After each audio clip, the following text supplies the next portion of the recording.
আসসালামু আলাইকুম। আশা করি সবাই ভালো আছেন, আল্লাহর রহমতে আমিও ভালো আছি।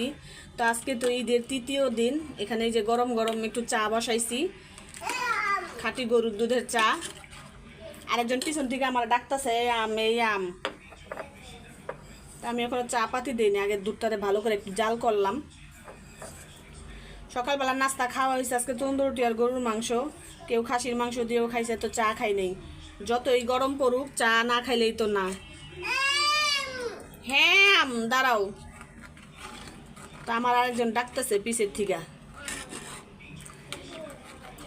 তো চাটা হইতে থাক, চাটা খায়া তারপরে মাথাটা আগে ঠান্ডা করি।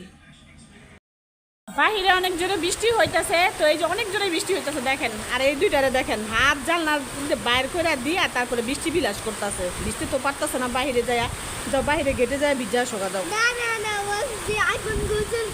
গোসল করছো? ও ইয়ালিপ গোসল করে ফেলছে, এর জন্য আর বাইরে যায় ভিজবে না। তো অনেক জোরে বৃষ্টি আসতেছে দেখেন।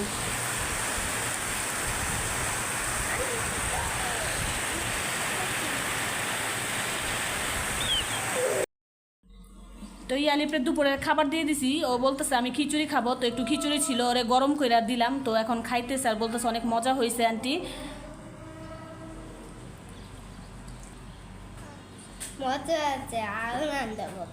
আরো রানবো? আচ্ছা তুমি এটা আজকে খাও, আবার আরেকদিন আরো রান্না করে দেবো মজা করে, ঠিক আছে? আচ্ছা, অনেক ভালো হয়েছে খাইতে। হ্যাঁ। আচ্ছা খাও। আর এইদিকে অল্প কটা চাউল আমি বসাই দিছি, আমি ভাত খাবো এর জন্য চাউল ধুইয়া রাইস কুকারে বসাই দিছি, ভাত কটা হোক। ওরা তো খিচুড়ি খাইতেছে আর আমি ভাত খাবো, কারণ কালকে খিচুড়ি খাওয়া গরমের মধ্যে আরও খুব অস্থির লাগছে। তার মধ্যে আবার বাহিরে গেছিলাম, খুবই অস্থির লাগছে। রাতে ভাতও খাই না, এইভাবেই ঘুমাইয়ে গেছি।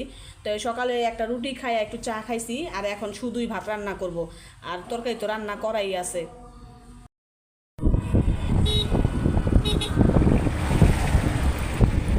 নিরিবিলি পরিবেশে ঘুরতে বের হয়েছি।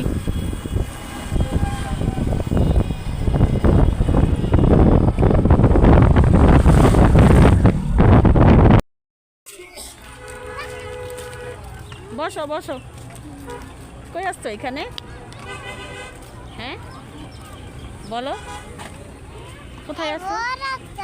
না পড়বা না। দেখছো কত সুন্দর জায়গা।